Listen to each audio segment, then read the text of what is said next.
शुभं करोति कल्याणम आरोग्यम धनसंपदा शत्रुबुद्धी विनाशाय दीपज्योती नमस्तुते।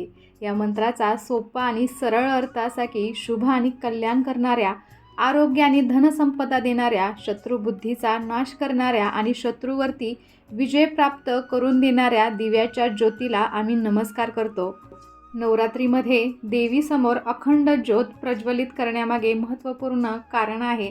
असा विश्वास आहे की अगदी गडद अंधारात एक छोटा दिवा त्याच्या भोवती असलेला अंधकार दूर करतो आणि त्या जागेला प्रकाशित करतो। या दिव्याप्रमाणेच देवीच्या भक्तांना देखील आपल्या श्रद्धेने त्यांच्या जीवनातील अंधकार दूर करणं शक्य होऊ शकतं।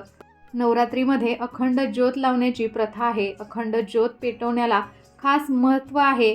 नवरात्रीमध्ये दुर्गा मातेसमोर अखंड ज्योत प्रज्वलित करण्यात येते। असे मानले जाते की गडद अंधारात एक लहानसा दिवासुद्धा अंधार दूर करतो आणि त्याचप्रमाणे आई भवानीसुद्धा भाविकांच्या आयुष्यातील अंधार अडचणी दूर करतात। नमस्कार, मी पूजा तुम्हा सर्वांचं स्वागत करत आहे पूजाज कॉर्नरमध्ये। तर आजच्या व्हिडिओमध्ये आपण नवरात्रीमध्ये अखंड दिवा कसा लावायचा, तो कोणत्या धातूचा हवा, त्याचबरोबर आपण वात कशी बनवायची, दिव्यामध्ये एक गोष्ट आपल्याला टाकायची आहे जेणेकरून अखंड दिवा व्यवस्थित आपला चालला जाईल। त्याचबरोबर अखंड ज्योत प्रज्वलित करण्याचे काही नियमही आहेत, आजच्या व्हिडिओमध्ये आपण जाणून घेणार आहोत। चला तर मग आजच्या व्हिडिओला सुरुवात करूयात। आपल्या हिंदू धर्मामध्ये कोणतेही शुभ कार्य करण्यापूर्वी दिवा लावला जातो। यामागे असं कारण आहे की दिव्याचा प्रकाश आयुष्यामध्ये उन्नतीचे प्रतीक आहे। दिव्याने सकारात्मक ऊर्जा येते। नवरात्रीच्या दिवसांमध्ये पूर्ण 9 दिवसांपर्यंत अखंड ज्योत लावली जाते, कारण अखंड ज्योतीला देवीचे स्वरूप मानले जाते आणि त्याची पूजा केली जाते। नवरात्रीमध्ये हा अखंड दिवा लावण्याचे अनेक नियम सांगण्यात आलेले आहेत। घटस्थापनेबरोबर आपल्याला पहिल्याच दिवशी अखंड दिवा आपल्याला लावायचा आहे। तर इथे पहा, एक मी छोटासा लाकडी पाट घेतलेला आहे, त्याच्यावरती लाल वस्त्र अंथरलेलं आहे।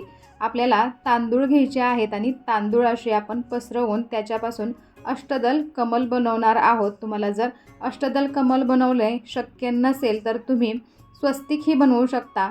नवरात्रीमध्ये दुर्गा देवीच्या 9 रूपांची पूजा केली जाते। नवरात्रीला दुर्गा देवीला प्रसन्न करणं सोपं असतं, म्हणून अनेक लोक पहिल्या दिवशी कलश स्थापना करतात, उपवास करतात व अखंड ज्योत लावतात। एखादी इच्छा व संकल्प ठेवून अखंड ज्योत लावलेल्या भक्तांच्या इच्छा पूर्ण होतात असे मानले जाते। सोबत दिव्याजवळ जप केल्याने 1000 पटीने पुण्यफळ मिळते, पण त्याचे काही नियम असतात, त्याचे पालन करणं गरजेचं असतं। इथे पहा, अष्टदल कमल माझं बनवून झालेलं आहे। मध्ये मी थोडेसे तांदूळ टाकून ती जागा सपाट करून घेतलेली आहे। त्याच्यावरती आपण सर्वप्रथम हळदी कुंकू वाहून घेणार आहोत।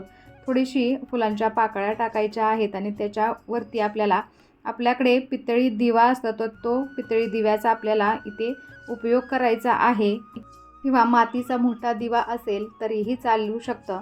माती आणि पितळाचे दिवे पूजेसाठी शुद्ध मानले जातात। तर इथे पहा, मी दिवा ठेवलेला आहे, त्याच्याभोवती थोडीशी हळदी कुंकाची मी अशी अष्टदल कमलावरती सजावट करत आहे।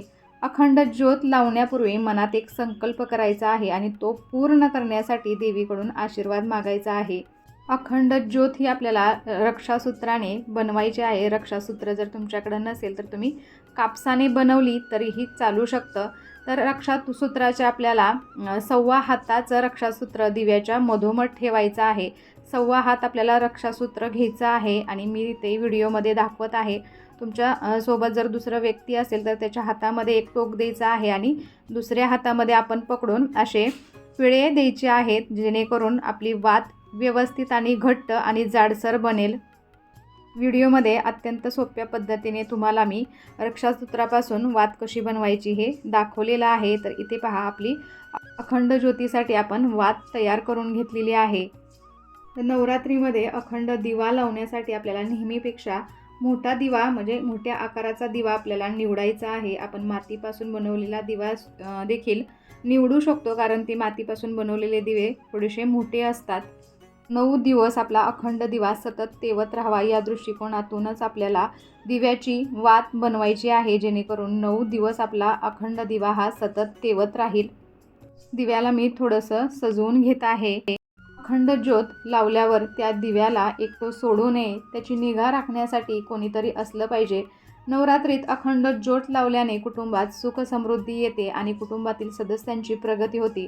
ज्योतीच्या प्रकाशाने सगळ्या समस्या नष्ट होतात, तसंच देवीचा आशीर्वाद आपल्याला मिळतो. अखंड तेवणारा दिवा हे देवीचं रूप मानलं जातं. अनेक घरांमध्ये दिव्यालाच घट समजून त्याची स्थापना केली जाते. त्यामुळे या काळात घर बंद करून जाऊ नये असं मानतात. तसंच दिवा ठेवण्याची जागा स्वच्छ व टापटिपीत असावी. घरातील शौचालय, बाथरूमजवळ घटस्थापना कधीही करू नये. नवरात्रीमध्ये घट स्थापन करून त्याजवळ अखंड तेवणारा दिवा ठेवला जातो. 9 दिवस 9 रात्री त्या दिव्याची ज्योत मालवणार नाही याची काळजी घेतली जाते. पूजेमध्ये कधीही खंडित दिवा लावू नये. आपण जर अखंड दिवा लावत असेल तर सर्वप्रथम आपला दिवा व्यवस्थित असायला हवा. कुठेही चीर गेलेला किंवा कुठेही खंडित झालेला दिवा असू नये. पूजापाठामध्ये खंडित वस्तू शुभ मानल्या जात नाहीत. तर इथे पहा, दिव्याची सजावट माझी करून झालेली आहे. तर इथे पहा, आपण जी वात ठेवलेली आहे ती इकडे तिकडे सरकता कामा नये. त्यासाठी आपण याच्यामध्ये अक्षदा टाकायच्या आहेत, जेणेकरून आपली वात हलणार नाही. त्या अक्षदांवरती थोड्याशा हळदी कुंकू वाहून आपण त्याच्यामध्ये तेल घालणार आहोत. तेल कोणतं असावं तोही प्रश्न असतो, किंवा आपण तेलाचा दिवा लावायचा की तुपाचा दिवा लावायचा हाही प्रश्न पडतो. जर अखंड ज्योतीसाठी तुमच्याकडे शुद्ध देशी तूप असेल तर त्याचाही वापर करू शकता, आणि तूप नसेल तर मोहरी किंवा तिळाच्या तेलाचा वापर तुम्ही करू शकता. अखंड ज्योत ही नेहमी देवीच्या उजव्या बाजूला ठेवावी. अखंड ज्योतीला कधीही घाणेरड्या हातांनी स्पर्श करू नये. अखंड ज्योतीला कधीही पाठ दाखवू नये. अखंड ज्योत लावण्यापूर्वी दुर्गा माता, गणपती बाप्पा, भगवान शिव यांचे आपल्याला ध्यान करायचं आहे. नंतर ओम जयंती मंगला काली भद्रकाली कृपालिनी दुर्गा क्षमा शिवा धात्री स्वाहा स्वधा नमोस्तुते या मंत्राचा आपल्याला जप करायचा आहे. त्यानंतर अखंड ज्योत लावायची आहे. आणि जर अखंड दीप तुम्ही तुमच्या घरामध्ये लावला असाल तेव्हा घरामध्ये सकारात्मकतेचं पालन आपल्याला करायचं आहे. घरामध्ये कोणतीही अपवित्र गोष्ट ठेवू नये. या काळात ब्रह्मचर्याचे पालन करावे. तसेच 9 दिवस घरामध्ये मांसाहार करू नये. जर ज्योत देवीच्या मूर्तीजवळ ठेवत असाल तर तेलाचा दिवा देवीच्या डाव्या बाजूला आणि तुपाचा दिवा देवीच्या उजव्या बाजूला ठेवणं शुभ मानलं जातं. अखंड ज्योत नवरात्रीमध्ये 9 दिवस विझू देऊ नका, कारण हे अशुभ मानले जाते. दिवा विझू नये म्हणून काचेच्या कवर आपल्याकडे बाजारामध्ये मिळतात. अशा काचेच्या कवरचे तुम्ही दिवेही आणून लावू शकता. अखंड दिवा तुम्ही घरामध्ये ज्या ठिकाणी ठेवाल ते ठिकाण स्वच्छ असायला हवे. शिवाय घरातील शौचालयाच्या आसपास दिवा ठेवू नका. दिवा विझू नये याची आपण काळजी घ्यायला हवी. मात्र कुठल्याही कारणाने कधी ज्योत विझलीच तर अपशकुन झाला असे समजून घाबरून जाऊ नका. कधी काजळीमुळे, कधी तेल संपल्याने किंवा कधी अन्य कारणाने ज्योत विझलीच तर अस्वस्थता येते. मात्र असे अस्वस्थ होण्याचे कारण नसल्याने अखंड ज्योत हे देवीवरील आस्थेचे प्रतीक समजले जाते. छोटासा दिवा ज्याप्रमाणे अंधार दूर करतो त्याप्रमाणे देवीची कृपा आपल्या आयुष्यातील अंधार दूर करेल अशी श्रद्धा आपण मानतो.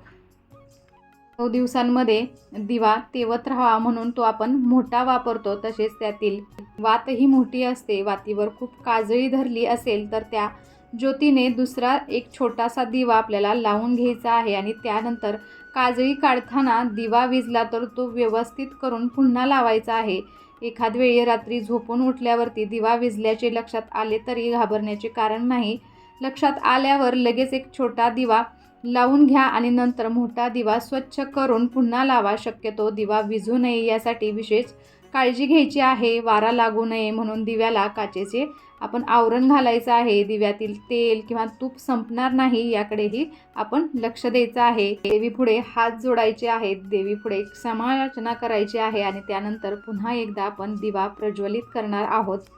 ज्या दिव्याची ज्योत सोन्यासारखी जळत असते तो दिवा तुमच्या जीवनात धनधान्य आणतो असे मानले जाते. यासोबतच व्यवसाय आणि नोकरीतील प्रगती देखील येते.